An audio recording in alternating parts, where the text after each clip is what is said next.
Hello, everyone, and welcome to a segment of Sage Advice. We haven't had one of these in many moons. Far too long. Many moons. So Jeremy Crawford is here. Hello. Hi, everyone.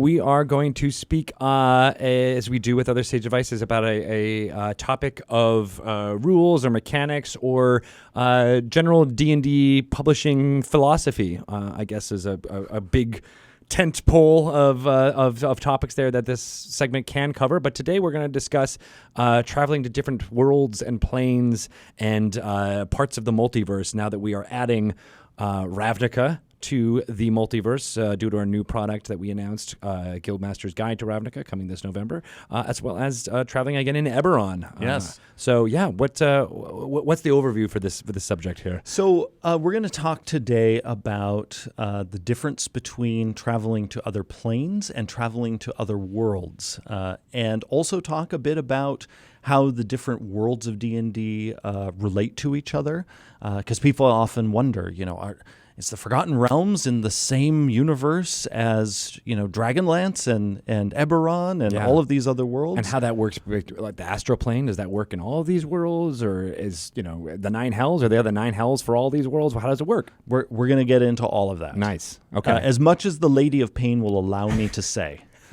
And for anyone who's listening who doesn't know who that is, the Lady of Pain is the ruler of the city of Sigil, which is at the center of the entire D&D multiverse.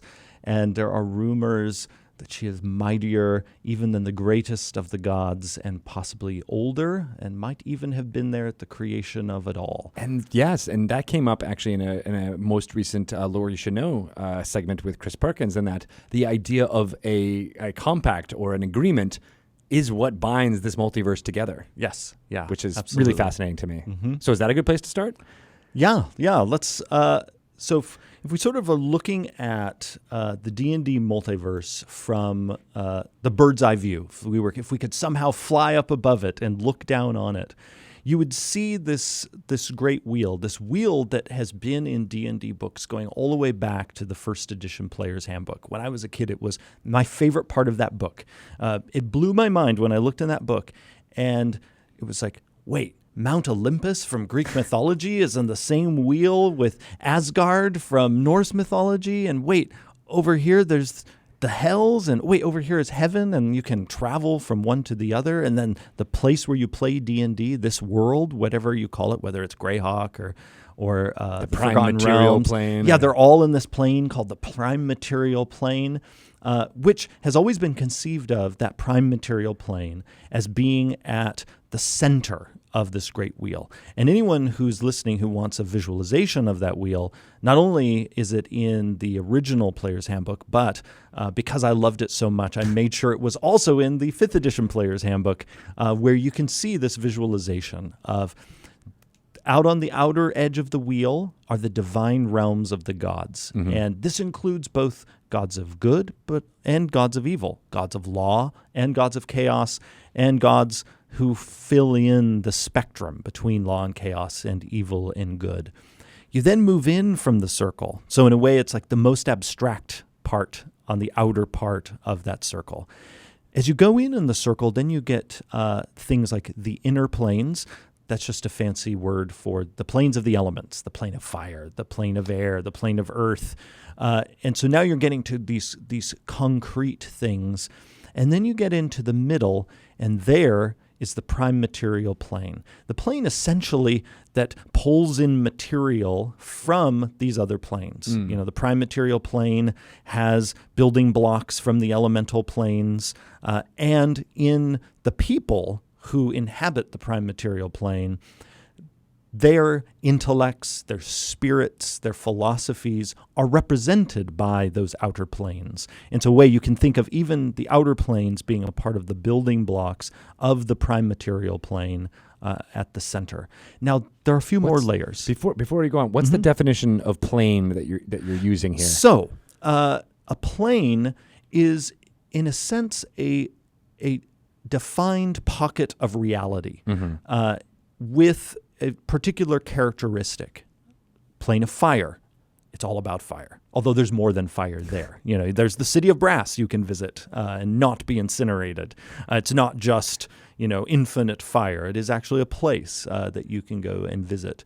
But there's this idea in the D&D cosmology that plane of fire has an existence and identity all its own. Mm-hmm. But it's not the same thing as a planet, what we would think of as a world.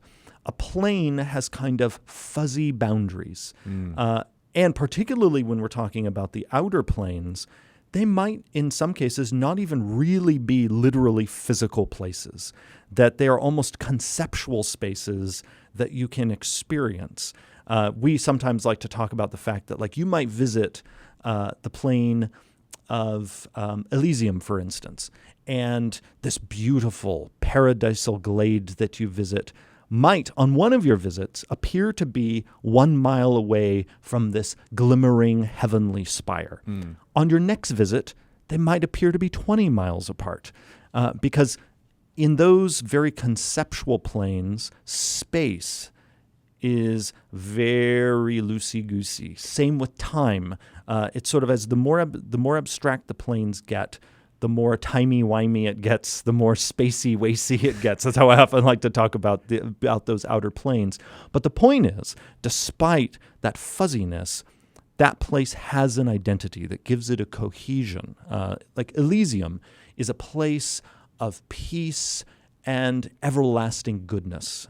We talk about it in the Dungeon Master's Guide as a place where if you went there, it is so beautiful, so peaceful, things are in such harmony with each other that it will break your heart every time you leave. And if you use one of the optional rules that we have in the Dungeon Master's Guide for visiting these various planes, you might even have a hard time leaving. You might actually kind of get trapped there because you're in one of the best possible places you could be anywhere in existence. You will lose, 1d8 heartbreak damage if you choose to leave. Right. Yeah. Right. So a plane is a realm of existence that has a sort of cohesive identity, and it usually represents either a concept or a particular element.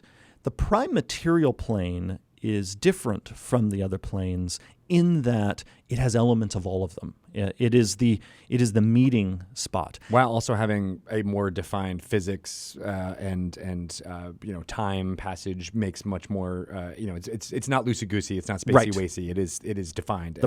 The prime material plane has space the way we experience it in our world. Yeah. It has time the way we would experience it. Even though time world. is a construct by humans. Right. Although you can certainly imagine that the many creatures in even the prime material plane would experience that time differently. And we talk about that a bit in Mordenkainen's Tome of Foes, where different creatures, elves in particular, because of their divine heritage and their exceptionally long lives, experience time in a way that is different from, say, a human.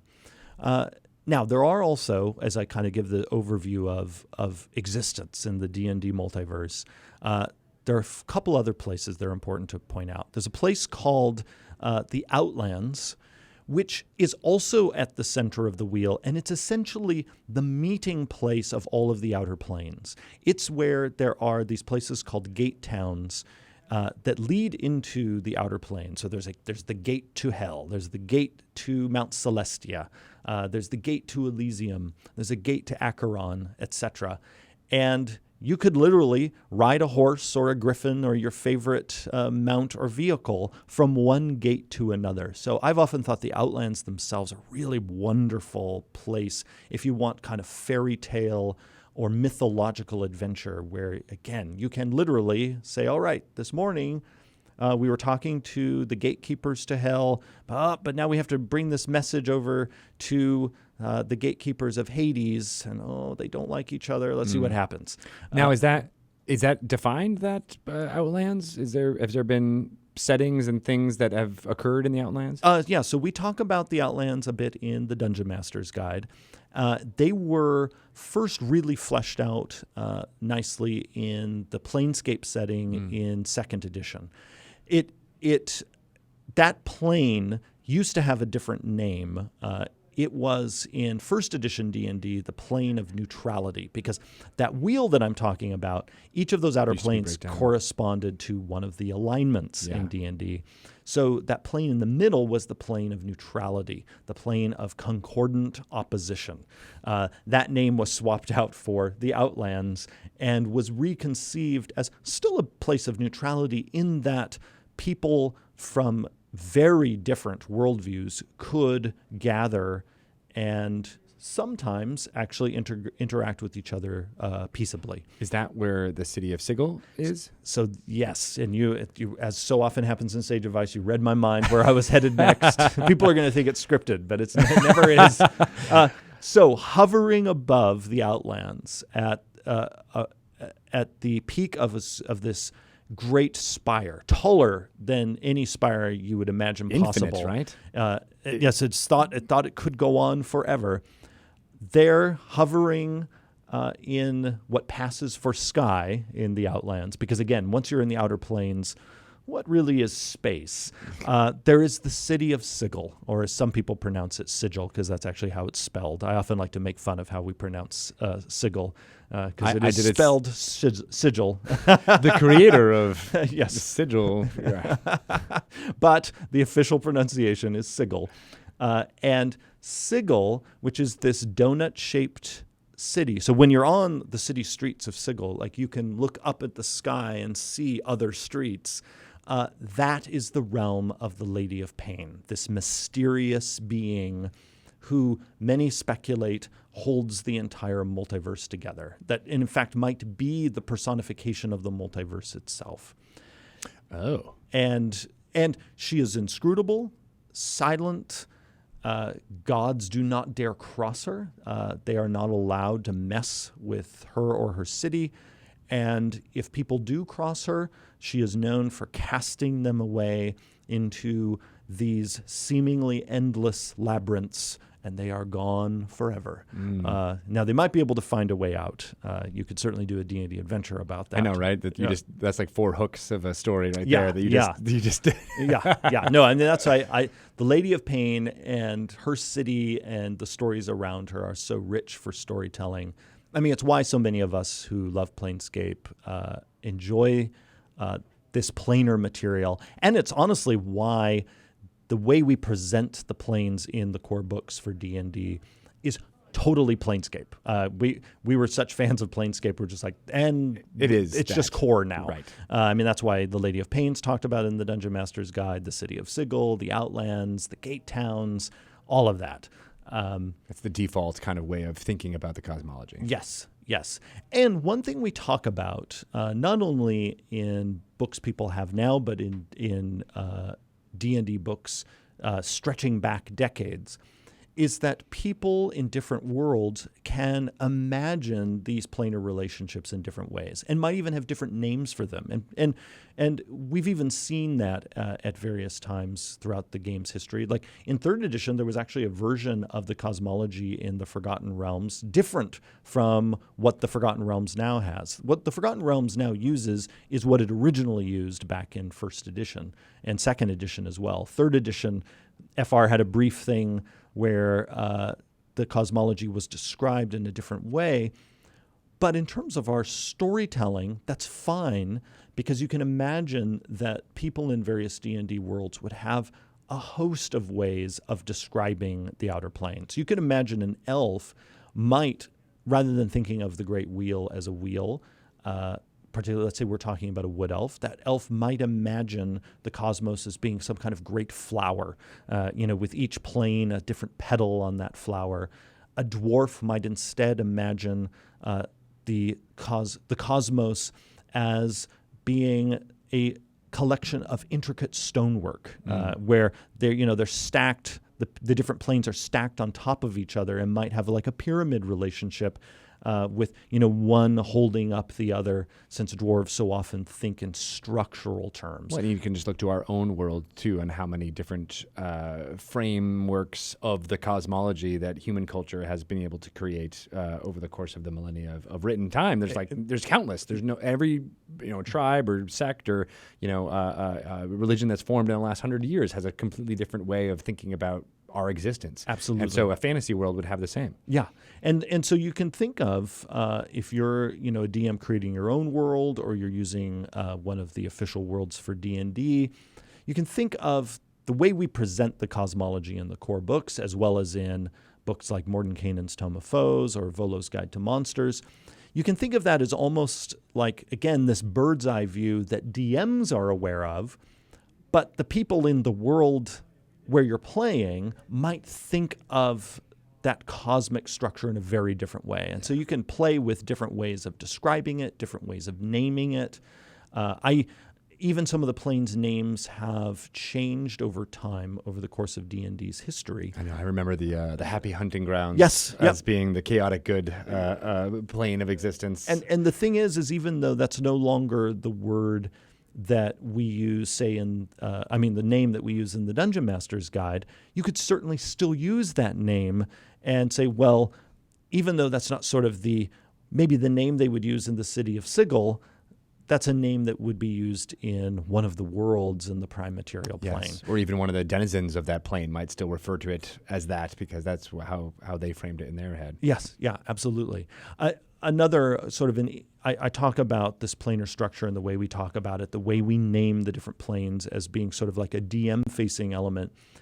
But I also like to sometimes think of it, when I think of it more in an in-world way, I think of it as the way that probably a group of scholars in the city of Sigil have described the cosmos, like this very precise way, with the relationships being very clear and with established names. You can imagine that in a city like Sigil, which literally has a bird's eye view of the cosmos, because the city of Sigil is floating over the outlands where there are the gateways to the other planes. Right.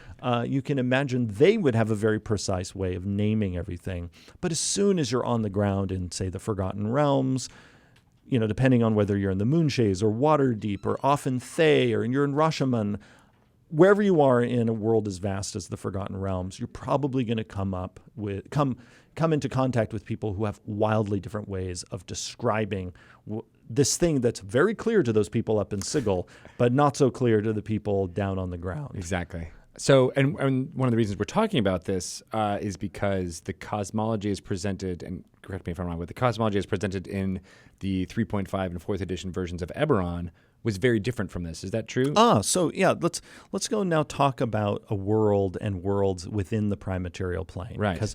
Because I often get asked, are all the worlds in the same universe? The official answer is yes. And we talk about that in the Player's Handbook and also in the chapter of the Dungeon Master's Guide called Creating a Multiverse. And if you go to the end of that chapter, there's a list of known worlds in the prime material plane. And that list includes Toril, the world of the Forgotten Realms. It includes Eberron. It includes Krynn, the world of Dragonlance, and a number of other classic settings. Does it include Earth? I don't believe we put Earth there, but D&D Adventures, going all the way back to first edition, have occasionally involved either brief visits to our world or have involved encounters with people or things that have come in from our world. Right. So that's always been a kind of a thing we've left a little loosey-goosey, that of Earth itself being on the prime material plane along with the other worlds. So before I go directly to the Eberron question, I want to talk a little bit about the prime material plane. Okay. Because that plane is where all of the D&D settings reside. And so it's easy to imagine the settings as sort of planets and the prime material plane as being space. It's a little more fantasy than that because Spelljammer was a D&D product years ago that grappled with this very question. What's going on inside the prime material plane?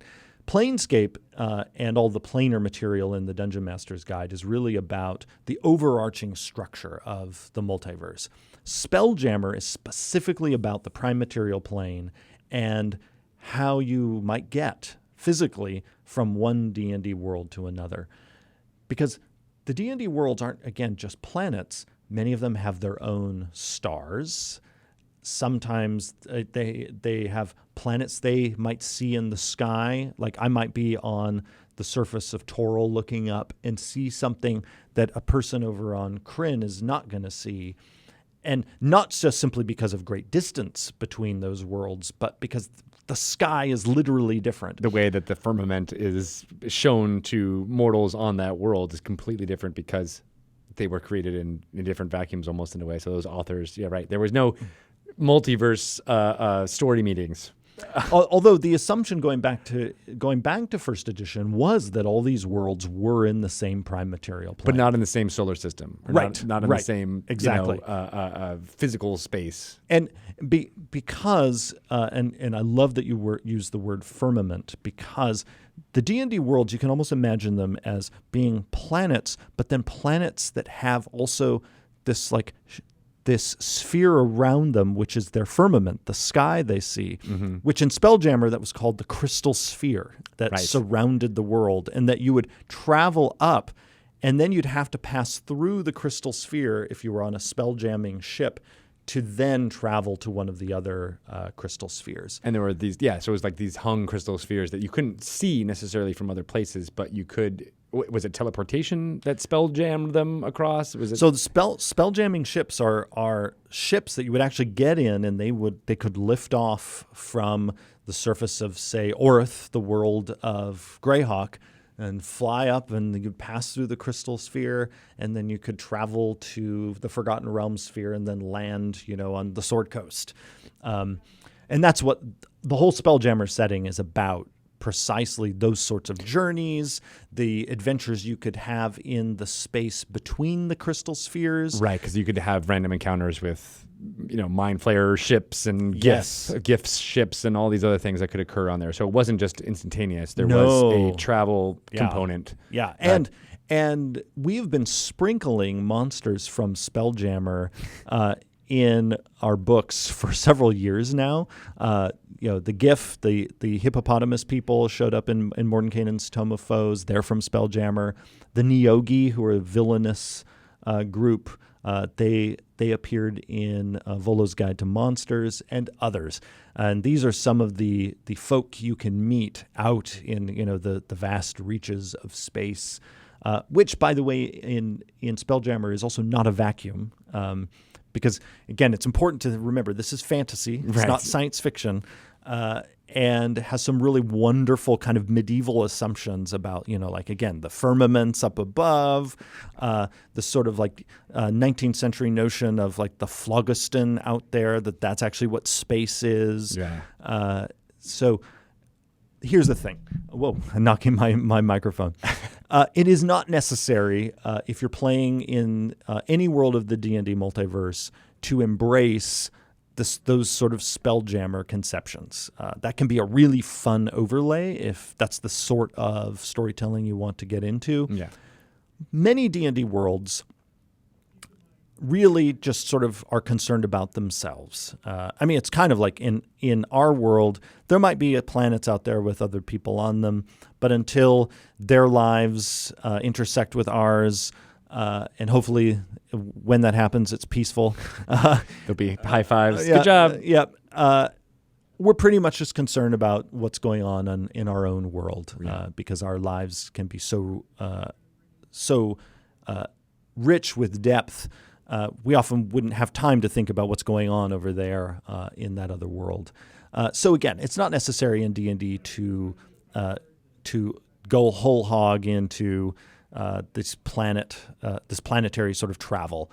But it's a nice way to think about, because invariably you will get players who will ask these questions, or want to do something that it involves these conceptions. So if you have this in your head, it's always great to be like, all right, well, it is this.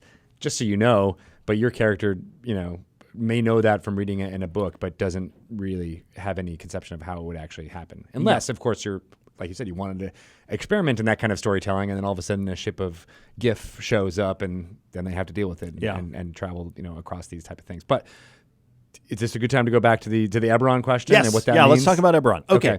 So there was a period in D&D's life, especially around the 3rd edition years, where this idea of all of D&D's worlds being in one giant setting together, that idea started to go out of focus. And so you started ending up with the worlds that were really sort of shepherded and designed to just be their own thing. Now, they would still end up sharing a lot of mythological touchstones. So you still ended up having the worlds, most of them talking about the Nine Hells, most of them talking about things like Mount Celestia, or Mount Celestia, but with a different name. Yeah. So a lot of the planar infrastructure was still in place, even when the worlds were treated like they had no relationship to each other. But again, it's important for people to remember, for the background of D&D, the original assumption in first edition was that the worlds were all in a multiverse together, and that is also the assumption of fifth edition. And so Eberron, in its original conception, arose in that environment when the worlds were not conceived of as having this relationship to each other. Keith Baker and I, in the lead up to Wayfinder's Guide to Eberron, we had about a year ago a really fun talk about Eberron's relationship to the rest of the cosmology. Because Eberron introduces an interesting twist in that it's not just a world, it's also a world with a set of planes around it. It assumes an entirely different cosmology. And that posed an interesting question. Like, how do we reconcile this with this multiverse that all of the other D&D worlds are in? Keep in mind, some of those worlds are in it but are cut off. Like part of the story of Dark Sun, for instance, is that it is in the D&D multiverse, but because of the catastrophe in that world, it is cut off from the other worlds. It's almost like it's like this desert island, and with, appropriately enough, filled with desert, where you're kind of stuck there. If your desire is to leave. And you can imagine many people in Dark Sun would want to leave, but it is very difficult to do so. There's also been stories over the life of Dragonlance where at various points that world has been cut off. But yet, in the Dragonlance Adventures hardback for first edition, there's talk even in that book about people visiting from other D&D worlds because because going all the way back to first edition, it was always a part of that idea that there was this multiverse holding it all together. Yeah, because it was all D&D. That the settings were settings of Dungeons and Dragons, not separate games. Right. So to get back to Eberron, Keith and I's discussion was really great in that we realized this is not a hard problem to solve. In fact, it's not a problem at all. Because the answer for us, and this answer, by the way, is in the Wayfinder's Guide to Eberron. So the stuff I'm talking about right now, people can read about it in the Wayfinder's Guide. Eberron has this story of the progenitors who created the world and called all of these different aspects of being in Eberron, called them into being. But the progenitors are these sort of mysterious figures. And Eberron also has the Ring of Sybaris. You look up at the sky, and and sometimes pieces of it fall down, and these are these dragon shards. And Keith said, "Wait a second. What if that ring is a shield? It's essentially it's in Eberron. You can actually see what in other worlds we might refer to as the crystal sphere." Oh. And when the progenitors created Eberron, they wanted a world they could call their own. And they wanted more than a world. They wanted a universe they could call their own, and made a world with little planes surrounding it with the desire of controlling something of their own. Now, a side note. This is an important story in D&D because D&D's history is filled with stories in all of our worlds. Greyhawk, Forgotten Realms, Dragonlance. That you go through every one of the worlds, and there's almost always some story about some god, usually an evil one, desperately wanting to rule one of these worlds. But the thing is, you'll notice none of the gods do. None of the gods rule any of these worlds. They might rule some aspect of it. They might have some culture dedicated to them that gives them great power. But they've all failed in some way. But none of the worlds, like there's no god who can say this world is mine in its entirety. And even in FR, there is this notion of beyond the gods, there is this sort of truer god, Ao, who makes the gods below Ao seem sort of like just really powerful mortals. Yeah, because all the Avatar series and all that was just about you are screwed up and now you got to go deal with being mortal in your own stupid world.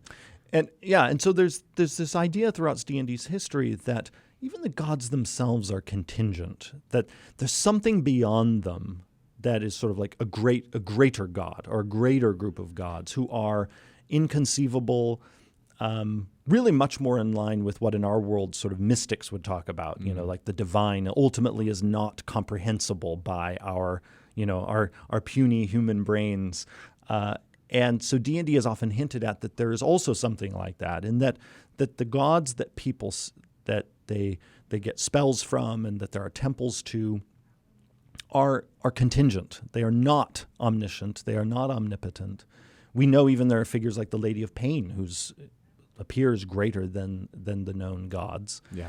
And so there's this desire by these gods who can be destroyed to become these overgods, have something of their own. And so the story of Eberron, Keith and I suddenly realized, was these progenitors. I need to drink some water real quick. Drink it. Luckily, this one doesn't have bubbles in it, so you don't yes. have to take breaks. These progenitors, they wanted to solve this problem by creating a world of their own, a world complete with its own planes, and then they cut it off from with the rest. Shield that went up around it. With the Ring of Sybaris, they cut it off from the rest of the multiverse.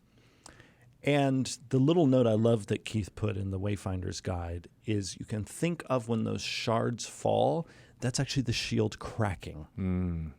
And we put that there as a little bit of storytelling inspiration for DMs, because a DM, especially a DM who's used Eberron for many years, could run Eberron the way they always have, now using some of the rules guidance that is in the Wayfinder's Guide, but just use the Eberron cosmology the way they're familiar with it. But if a DM does want to explore Eberron's relationship to the rest of the D&D multiverse, you can start thinking about, well, what happens when the cracks in the ring get big enough? Yeah. What happens when Asmodeus suddenly realizes, and the other lords of the Nine Hells realize, there is this whole world that we have not sunk our claws into yet. But there's a whole lot of souls there. Yes. So suddenly, Eberron could become a battleground for forces in the broader D&D multiverse who suddenly, it's almost like you can imagine it being like a gold rush, where there's gold in them there hills as various divine beings, benevolent and malevolent, suddenly rush in to cause trouble or to try to help people. Suddenly, elves might find their way to Eberron and realize there are these elves with very different cultures from their own.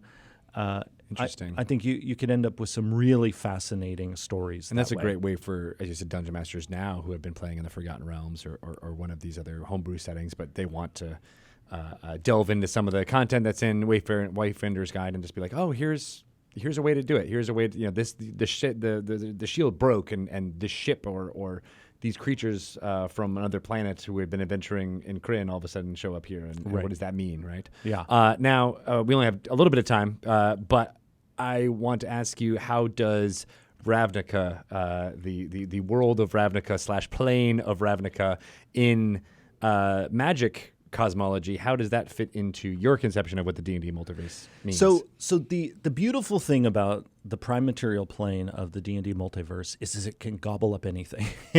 Basically, if it's a fantasy world, it can be somewhere in the D&D multiverse. So Cybertron can also come. Sure. So one of the awesome things about this conception, and one of the reasons why we are such fans of the multiverse, is it doesn't just include the official worlds. You as a DM can imagine the world I created is also in this multiverse, because we only know some of the worlds. I always think of the official worlds as just they're the ones we've discovered so far. Yeah. But there are many more because the prime material plane is vast, and there are worlds of many types there. And you can think of when a new setting to D&D, like Ravnica, shows up, it's like, oh, someone discovered it. Maybe it was somebody in Sigil, someone in a spelljamming ship. I'm not sure how the discovery took place, but clearly it happened. Mm-hmm. And now suddenly this world is another one that you can visit. There are also other ways to get between these worlds. We've talked about, if spelljamming is your jam, we've talked about that's one way to do it. But there are actually more straightforward ways of getting from one world to another using things right in the player's handbook. So one of the ways to get from one world to another is through the astral plane or through the ethereal plane. D&D has, and because there are actually a few more planes I didn't mention earlier in my overview, the ethereal plane and the astral plane are essentially the planes that glue all the other planes together. They're like the stuff that is binding them. And D&D has long had this idea that if you traveled far enough in either one of them, you could get to portals or other means of accessing other worlds. So a DM could say, in an adventure, this group was wandering in the ethereal plane and ended up popping out in another world in the prime material plane. And to Ravnica, it's a perfect example, right? Exactly. And I've talked to folks on the magic lore side of things, and I don't think they conceive of their planes as planets, as spheres in a space. Mm-hmm. They're actually, the way they conceive of it is very similar to the idea of it just being a plane with a firmament, with a sky, just like we've been describing here. So it's perfectly capable, and maybe the planes that the magic story has traveled to over the years is just in there's connections between those, and then Ravnica is the first one that is the bridge between them, and then all of a sudden it opens up all of these others.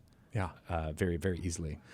Another way to get from one prime material plane world to another is through one of the many doors in the city of Sigil, because it is said that the city of Sigil has a door to everywhere, at least one door to every place every world you could go in the D&D multiverse. And so if you could just find the right door, you could find the door to Ravnica, you could find the door to Eberron or one of the other D&D settings. Another way that you can get from one world to another, and this is actually a question that's come up a number of times for me on Twitter, and I even saw the question this morning, and I thought I'll hold off on answering it because I'm going to talk about it today in Sage Advice. Nice. I hope you're watching. The question has come up: can I use even a spell like teleport or teleportation circle to get to another D&D world? The answer is yes, because all the teleportation spells require. And as always, look at the wording of each spell to see how that particular spell works and what its requirements are. But typically what you need to know is the sigil sequence of a teleportation circle, wherever it is you're trying to go, and the destination has to be on the same plane of existence. The material plane is the same plane of existence. Exactly. The Forgotten Realms and Greyhawk are both on the prime material plane. They are on the same plane of existence. And so if you are in the Forgotten Realms and know the sigil sequence of a circle in Greyhawk, you can teleport from one world to the other. You just need to know the telephone number, and you can go right there. But that's a big if, because and so on one hand it's very simple. Like, hey, we could just pop over to the city of Greyhawk today. Well, only if you know that sigil sequence, and that's in the hands of the dungeon master. Right. Whether the GM is ever going to allow that very useful piece of information to fall into your hands. But that's a quest or a story hook unto itself, right there. Is to find that sequence, and there's only one, page that's written on, and that's in some sage's tower far away that you have, right? So there's great ways to delay, so you don't have to worry. You can read all up on Ravnica in the meantime, in between sessions. Yeah, and also you can imagine that the keepers of those teleportation circles would guard those sigil sequences passionately because they don't want just anybody showing up on their doorstep. If they were, handing out their sigil sequence on business cards, it's like you don't know what's going to show up. And so but even that's a great story hook. Yeah. Though, as being like, oh, I'm the owner of this mage tower, and then a GIF shows up. Why? Yeah. Why is that GIF here? That makes no sense. They can't even do magic. Right? Who gave out the sigil sequence? Yeah.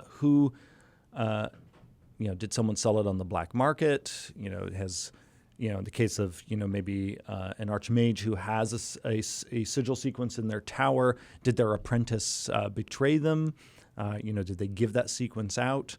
I know. See, all of these have so many possibilities for more stories to tell, even ones that, and obviously you want the theme to be the one that you want to tell. So as you said at the beginning of this, like you have to want to tell these type of planar stories, but there's so much there to delve into if you do. Yeah. And one of the reasons, by the way, why we embrace this notion of sigil sequences is to make sure it stays in the DM's hands. Because we didn't want to make it so that a player could just out of the blue say, hey, DM, sure, we're playing on your homebrew world, but I'm going to hop over onto Waterdeep. Poof, I cast my spell. Because of how the spells are written in the player's handbook requiring these sequences, the person can only do that if essentially the DM has made it possible for them to do that. Makes sense. And it's a sigil sequence, right? No, it is not. And I've been waiting for you to say that. And actually, every time I've said the word sigil, I've mentally paused for a moment to think, okay, did I actually say sigil or sigil? Yeah. The dangers of working on Dungeons and Dragons Yes. is constantly questioning your own pronunciation. Was I using the real pronunciation or the fake pronunciation? That we made up. Is it the code name or the real name? I don't know. But excellent. All right. Well, that is a pretty good overview of our current thinking of the cosmology and how new settings doesn't mess up that cosmology. It actually just adds to what our conceptions already are. Absolutely. And again, I want to reiterate that each group gets to decide how much this wondrous cosmology is really a part of their storytelling. If you want your story to be about we're going into that haunted castle, or we're going into that cave and fighting goblins and getting their treasure, that's awesome. Those are D&D stories. It's also a legit D&D story if you like, we're going to hop around from one world to another. We're then going to go visit Mount Celestia before zooming by the 9 hells, and then rest and put our feet up this evening in the city of Sickle. Like that, all of it is D&D. It's one of the many, many things I love about our multiverse, that we have all these worlds, and also that the worlds often represent different types of fantasy. So you also, you can travel to the world that has the type of fantasy you want. You want you want classic sword and sorcery type of adventure, go off to Greyhawk. You want high fantasy with everything and the kitchen sink, we have the Forgotten Realms. You want fantasy with a romantic, mythic element, we have Dragonlance for you. You want gothic horror, well, over here is Ravenloft. You want almost like a post-apocalyptic survival stories, here's Dark Sun. Yeah. And I could just keep going, because each of the worlds has some hook that can make it so that your storytelling will have a different quality than it might in one of the other worlds. Exactly. And then that's true today of Eberron, where essentially magic and technology meet, and all of that is happening in the shadow of a great continental war that has just ended. Or you can go to Ravnica, this wildly diverse plane where these different guilds, each with very different goals for existence, try to coexist, and you find your way in that sometimes very dangerous environment. Nice. Now we'll have to have a separate discussion about how Ravenloft and Innistrad coexist and what that means. So I will. So I want to mention real quick before we leave. A couple of other planes. There's the positive energy plane, the negative energy plane. These are just like pure energy, life energy and death energy. I think we've done lore, you should know, segments on those too, because they're such hard, I think, places for humans to encompass, right? What does it mean to be full of positive energy? It's not just a lot of caffeine. No. It's actually like so much life it could kill you. Exactly, right? Which is But I bring those up because the idea for decades in D&D is that those are two other planes that connect to all of the worlds. And then finally, I'll close with two other planes that have connections with every world. The connections can be different from world to world, but they're there nonetheless, and that is the plane of the Feywild, which is also called Fairy, and also the plane of the Shadowfell. And the Shadowfell contains within it also the domains of dread, including Ravenloft. And both the Shadowfell and Feywild are other ways that you might travel from one world to another. Right. And each of those planes that you use to travel through can itself be an adventure, where the journey you take through the bright, wondrous lands of the Feywild is going to be very different from the journey you might take through the perpetual gloom of the Shadowfell. Excellent. Yes. So much storytelling to dive into. Yes. I know. Yeah. I'm excited. I'm excited that we're bringing, a more detailed look at Ravnica and Eberron in the rest of 2018, as well as all the fun stuff coming from Forgotten Realms. So good stuff. Hopefully you'll be able to join me more Sage Advice going forward. But if people want to get in touch with you or ask you questions about rules or mechanics or any of this cosmology, how can they get in touch with you? Twitter is the best place, where I am Jeremy E. Crawford. E. The E stands for Eric. That's my middle name. Excellent. All right, good. Now everyone, I thought it was for excellent, but no. Just Eric. Just Eric. Very cool. Well, thank you so much. Come and we'll hopefully have you back for another Sage Advice very soon. All right. All right. Bye, everyone. Bye-bye. That was only, 54 minutes. Just a quick one. That's standard for us. It is standard. Yeah. I think when it was like 47.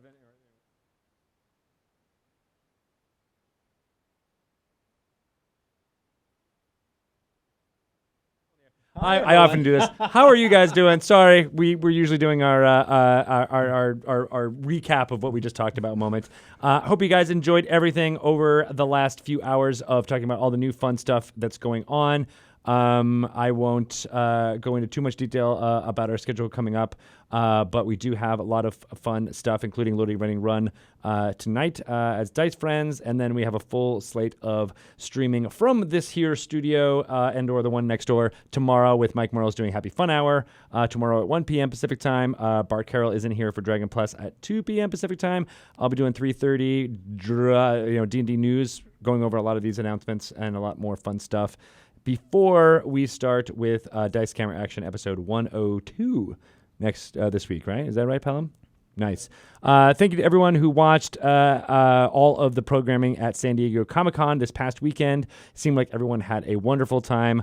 Pelham is going to have to take a day off or two to recover from all of the fun and hilarity that was going on. But thank you to everyone who watched and participated and came to the Bait store to get some fun Death Saves apparel, hang out with Todd James, and perhaps draw in a few pages of Adventures Outlined, which was available in physical form, I think, for the first time at Bait Store this past weekend. I can't wait for that coloring book to come out. That's going to be a lot of fun for me and my kids and me and my adults as well. By which you mean yourself. Yeah, by myself and my wife. We often, will take up a crayon and color just to chill out. It's a very relaxing pastime, especially when you have children yelling at you all the time. So that's all that's going on. Tons of things. I'm going to take a deep breath now that we have announced all of this and go read all of your reactions on Twitter. What are you going to be up to for the rest of the day, Jeremy? I need to go work on these books. Yeah, that's right. There's so many more of them that we have to get out. Yes, books we haven't announced. It's true. Yes, we're working on 2021 books. 2023 Not books. quite that far, but far. Yeah, conceiving all of the above. So good stuff.